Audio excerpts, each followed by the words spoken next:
This is an All Ears English podcast, episode 1299. How do you walk? How do you speak? Own it.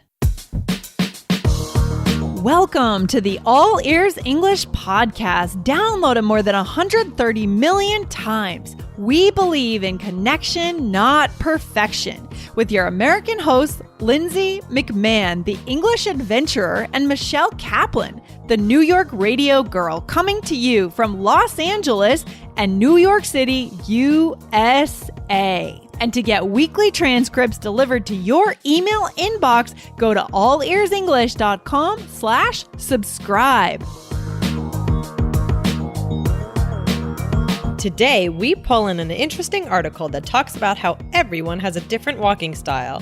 Same goes for speaking. What's your style and how can you investigate it and then amplify it for better connections? Find out today.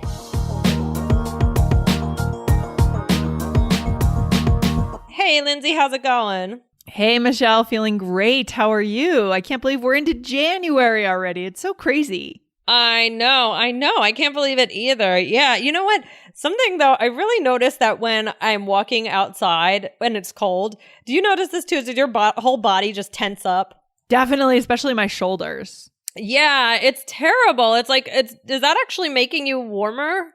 I think the body is like trying to protect itself, but I don't think it works. This is a good example of the body failing to protect itself when it's trying to.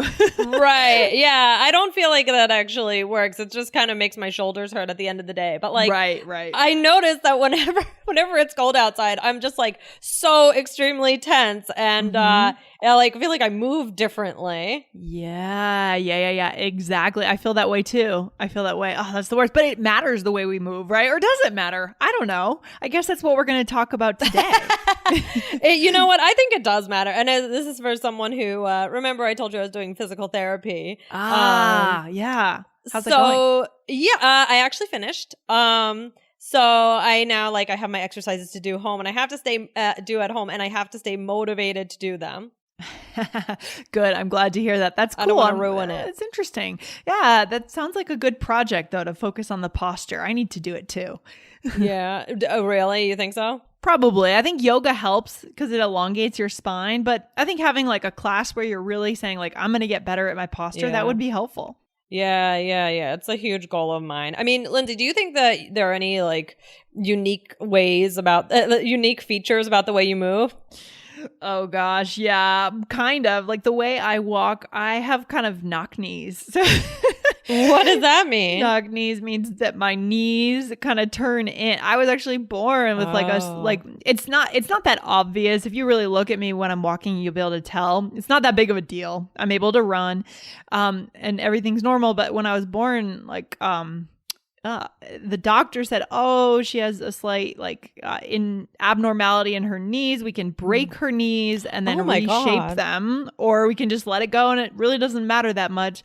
But it's kind of starting to create some hip pain and some knee pain. So yeah, but it's not extreme by any means. Like you'd have to really look for it. So that's really interesting. Wow.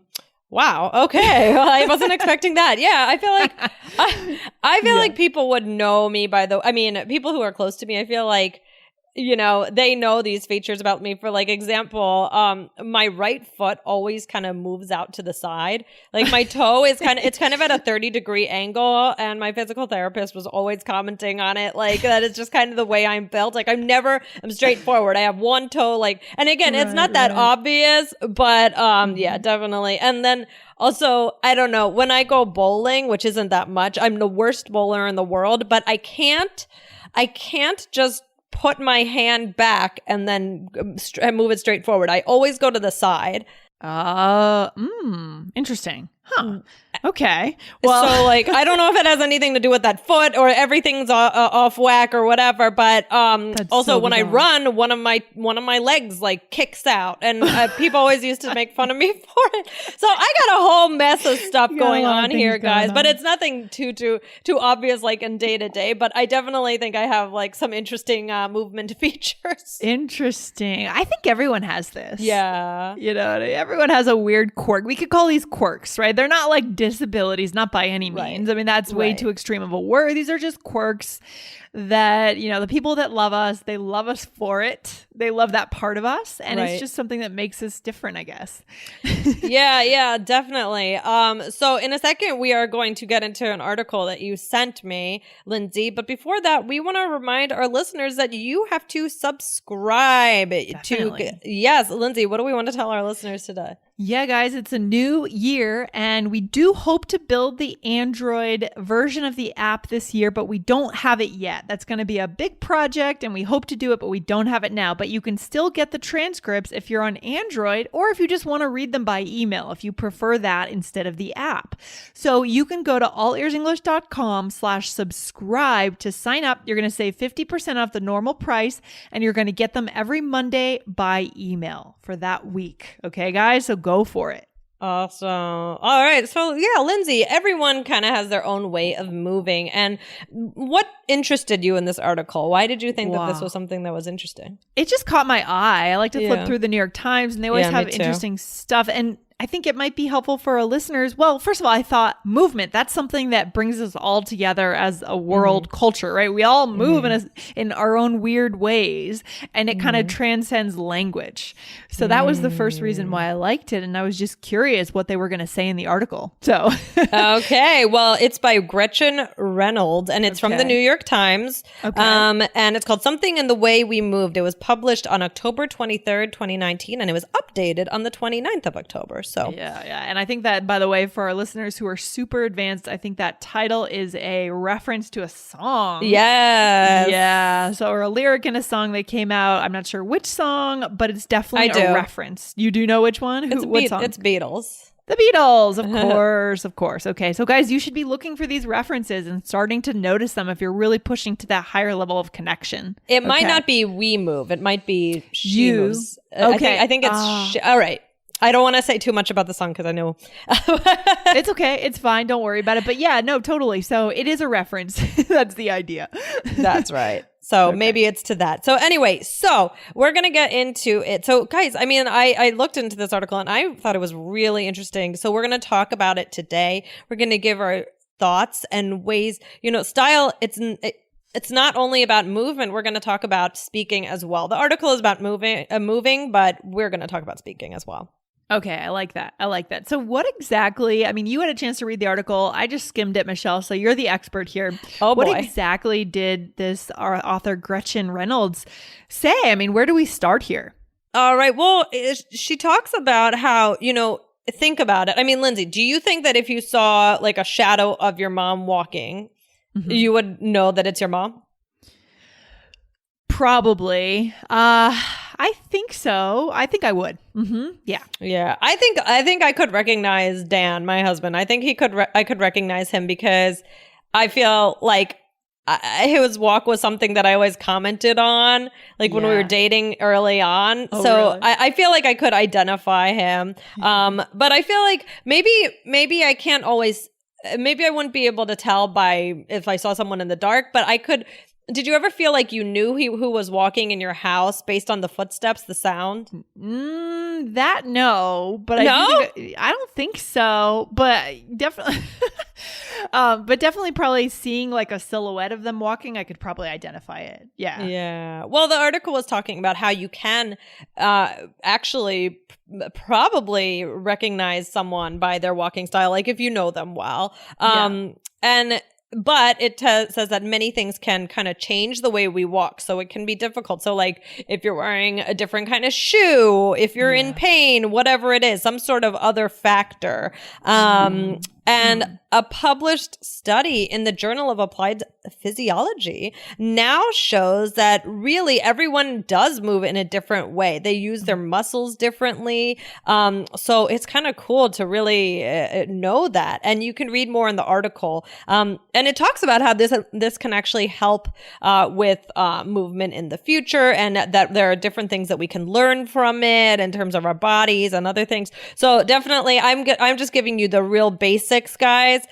So head over to the article and read more about it. But it is really interesting. Yeah, I love that idea. And I like that idea, the idea that everyone's really unique. So there really is no correct way to walk. I've always felt like with my knock knees, now that every one of our listeners knows this, it's kind of embarrassing, but that's fine. I've always felt like I've watched other people walk and I thought, oh, they're doing it right. Like everything's aligned properly. Their knees don't turn in, they don't turn out, nothing wrong with their ankles. But sounds like there is no real right way to do it. And I feel like that probably transcends across other aspects of life too, or translates rather. Not transcends. Right. Definitely. I think, I definitely, whenever I see somebody with a really, really good posture, I'm like, oh, that's so good, you know? So I feel like I really notice the way people stand and move just because, you know, sometimes when you're kind of like self-conscious about something that you do, yeah, like you said, you kind of notice others. Yeah, for sure. It's your last chance. If you missed the web class on Friday, then we're doing it again today, Tuesday, January 21st at 4 o'clock New York time, 1 o'clock LA time. Learn how to be fearless in English when you start conversations this year. Join us, guys. Go ahead and sign up now at allearsenglish.com/no fear. See you today. Yeah. And so as we were saying, you know, this is also, we're going to talk about speaking today, guys, and how you have a unique speaking style as well. So with movement, you know, we have our unique style, but also, you know, guys, because we're all ears English and we are working on our language, let's talk a little bit about how, you know, this might relate to speaking. I mean, I don't know that the people in the study would say that, but I'm going to say it. Yeah. I think there's something really intelligent in the act of understanding our personal style, observing it, and then kind of owning it, right? I mean, it's kind of like when, as a team, we did the Strengths Finder last year, right? We evaluated what our unique strengths were and how we could use those on All Ears English. This is kind of what that's like too. What is our style? Then how can we own it? And then how can we amplify it? Right. Exactly. So, I mean, how is like the movement style? I mean, do you think movement style and speaking style, do you think there are any similarities between those ideas of having this unique style? Geez, I don't know. I mean, I would just what I said is just this idea of like on understanding what it is that it is unique, that it is our own, and then really kind of bringing that to the max, I guess. But I don't know. What are the similarities? No, I mean, this is all just a discussion because it just made me think of speaking style and how, you know, it's interesting because with movement style, you don't really have to, you're not really thinking about how you move. It's just something you do without thinking. And speaking style is actually in many ways the same, unless it's a special circumstance. However, if it's not your first language, you know, we've talked about this before, you know, developing your personality in another language. And now you have this, maybe you have this speaking style in your first language, but now to learn another language, that's a different story. Yeah, so like which aspects of our native language will carry over and which aspects do we want to curate when we become someone else? Do we want to become someone else in that second language in English? We can do that if we really want to.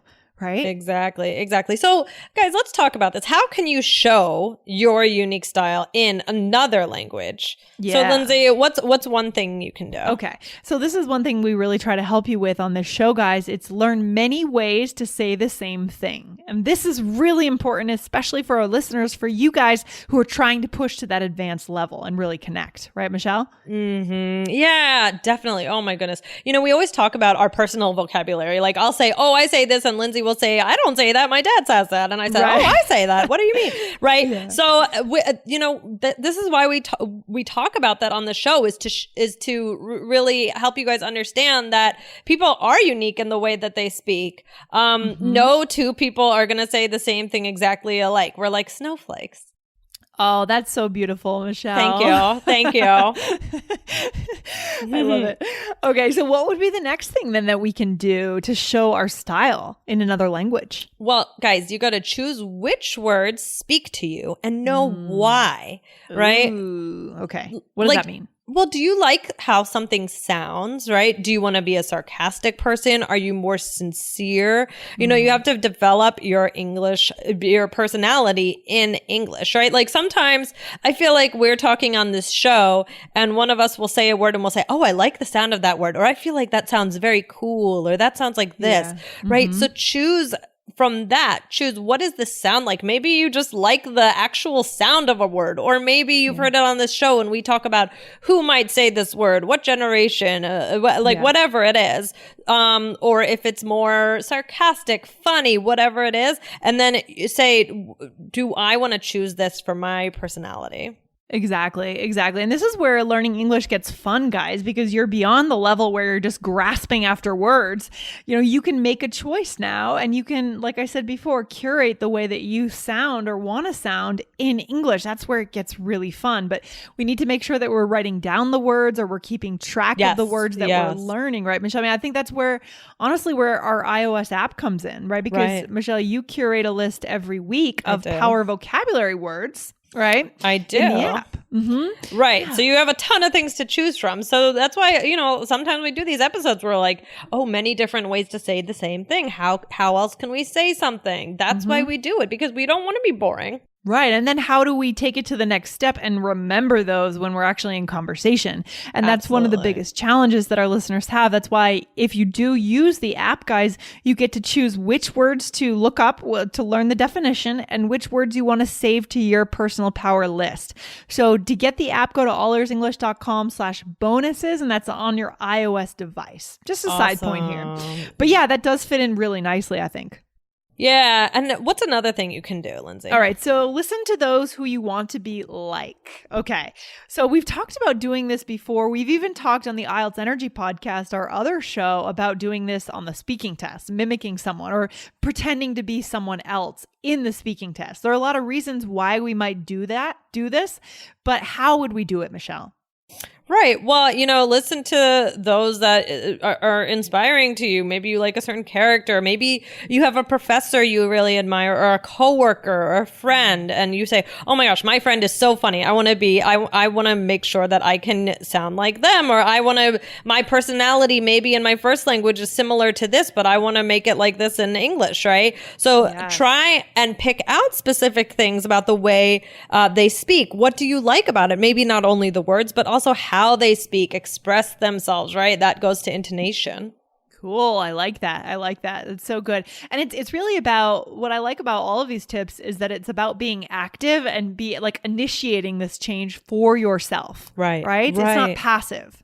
Exactly. And then finally, Lindsay, we have to practice, you know. Of course. We always have to practice, Michelle. We can't leave that out. Of course. You know, you don't have to choose right away, and there's not a right or wrong answer. You know, you have to try out different words, idioms, try out different ways of saying things, different intonation patterns, and see what resonates with you and what makes you feel kind of this click where you feel this match between the words you're using and yourself, your true self, because that's the goal. Exactly. So get out there, find a language exchange, guys, work with a teacher, do what you need to do, or just work with another student that's a very high level, right? Do what you need to do to hear yourself using those words that you've chosen, right? Definitely. All right, Lindsay, what's the takeaway? Oh, this is awesome, guys. So we know that everyone has their own walking style. You know that I have knock knees. And you know that, Michelle, I have a foot that turns out a little bit. So now you guys know very specific things about us. So it's the same with speaking. We all have our own speaking style. You guys hear our voices are different. The ways we emphasize things are different, right? That's what makes us who we are. So get excited about it. Right, Michelle? Definitely. You know, it made me wonder, like, if I disguised my voice, if I just had a different voice, I wonder if my family or people who are close to me or our listeners actually would know me based on the way I say things, even if it wasn't my voice. I mean, because I think I have, you know, kind of unique movement. So I wonder if people, not just with me, but with you, with anybody, I wonder if people could recognize their people who are close to them based on the way that they speak. So, yeah. You have to find that speaking style. So try out these tips today. Yeah, I agree, Michelle. And I think the bottom line here, guys, is investigate what is your style and then own it, right? Yes. Own it. I love that idea. We're going to own who we are in every aspect of that and amplify it. Use it to your advantage to connect. Okay, That cool. is right. I love it, Lindsay. This has been fun. Thanks for that article. Yeah, absolutely, Michelle. All right, I'll talk to you soon. I'm glad we brought this topic in, and I like the direction that you took it in. It was pretty interesting. So thank you. All right, this was fun. Bye, guys. All right, take care. Bye.